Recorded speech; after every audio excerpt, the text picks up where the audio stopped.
Hello students, let's see this question. The question says for the reaction A plus B giving you C plus D, Kc is equals to 9. ये देखिए ये जो reaction है ये equilibrium reaction है क्योंकि equilibrium का arrow लगाया हुआ है। अच्छा और यहाँ पे Kc भी लिख दिया, Kc लिखा हुआ है 9 है इसके लिए। मतलब इक्विलिब्रियम कांस्टेंट निकालोगे in terms of partial in terms of sorry concentration, C मतलब concentration, molar concentration. If A and B are taken in equal amounts, A और B की हमने इक्वल अमाउंट्स ले ली है, then the amount of C at equilibrium is, equilibrium पे C का amount कितना होने वाला है। चार ऑप्शंस आपको मेंशन है।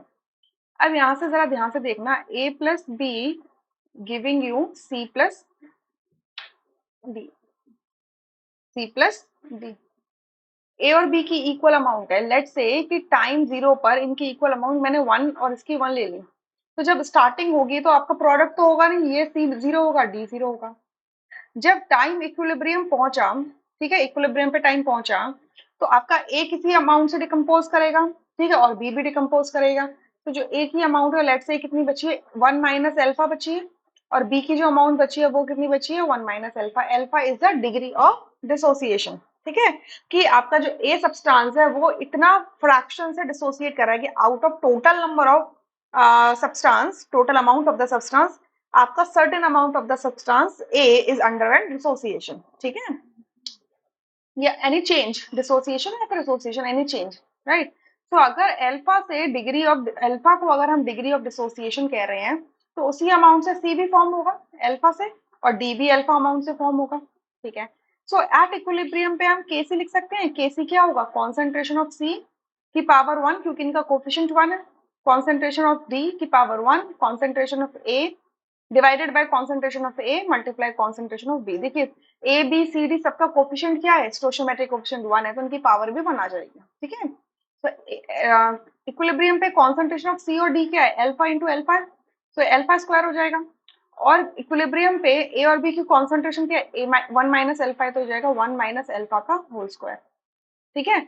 और हमें के सी की वैल्यू दी है 9, so it is equals to, मैं 9 कर दूं।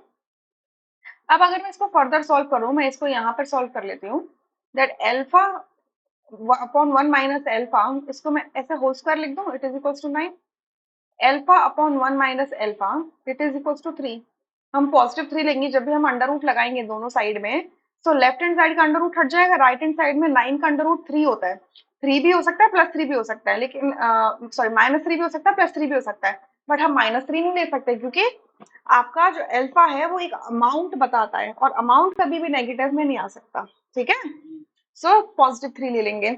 अब बस इसको सॉल्व करो, तो सॉल्व करोगे तो क्या आएगा, alpha is equals to 3 minus 3 alpha, और it is 4 alpha is equals to 3। So alpha की वैल्यू कितनी आ जाएगी, 3/4, दैट इज 0.75।